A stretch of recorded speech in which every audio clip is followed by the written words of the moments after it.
এই গরমে আপনার কিডনি আপনার দেহকে সুস্থ রাখতে প্রতিনিয়ত কাজ করে যাচ্ছে, কিন্তু আপনি কি আপনার কিডনির যত্ন নিচ্ছেন? হ্যালো এভরিওয়ান, আমি রন্দ্র, একজন student nurse. I am concerned about your physical and mental health. Kidney আমাদের দেহের একটি ভাইটাল অর্গান। এর কাজ দেহের বজ্র পদার্থ বা মেটাবলিক ওয়েস্ট প্রোডাক্টগুলোকে এক্সপ্রেশন করা বা বজ্র পদার্থগুলোকে নিষ্কাশন করা।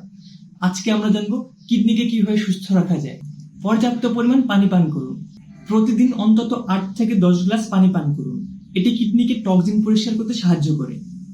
রক্তচাপ ও ডায়াবেটিস নিয়ন্ত্রণে রাখুন। এই দুটি রোগ কিডনি নষ্টের প্রধান কারণ, তাই নিয়মিত চেক আপ করুন। অপ্রয়োজনে ওষুধ খাবেন না, বিশেষ করে ব্যথানাশক ওষুধ। চিকিৎসকের পরামর্শ ছাড়া ওষুধ খাওয়া বিপজ্জনক। স্বাস্থ্যকর খাবার খান, কম লবণ, কম চর্বি, বেশি ফল ও সবজি খাওয়ার অভ্যাস করুন। ধূমপান ও অ্যালকোহল থেকে দূরে থাকুন। এগুলো কিডনির রক্ত চলাচল ব্যাহত করে এবং ধীরে ধীরে ক্ষতি করে। প্রতিদিন কিছুটা ব্যায়াম করুন। সাধারণ হাঁটা ও হালকা ব্যায়াম কিডনিকে সুস্থ রাখে। প্রস্রাব আটকে রাখবেন না। প্রস্রাব চেপে রাখলে ইনফেকশন হতে পারে, যা কিডনির জন্য ক্ষতিকর। সুস্থ কিডনি মানে সুস্থ জীবন। তথ্যটি শেয়ার করে আপনি সুস্থ থাকুন এবং আপনার আপনজনকে সুস্থ রাখুন। ধন্যবাদ।